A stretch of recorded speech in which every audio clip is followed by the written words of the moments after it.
వివాదాస్పద trainee IAS అధికారి పూజా ఖేత్కర్ తల్లి మనోరమ కేత్కర్ ను పూణే పోలీసులు అదుపులోకి తీసుకున్నారు.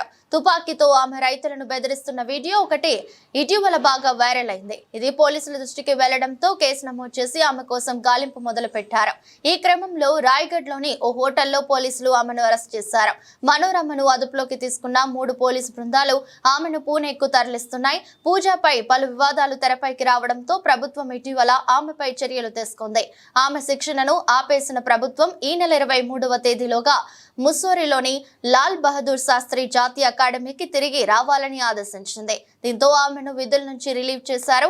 మరోవైపు పూణే కలెక్టర్ సుహాస్ తివాసే తనను వేధిస్తున్నారంటూ పోలీసులకు పూజా ఫిర్యాదు చేశారు.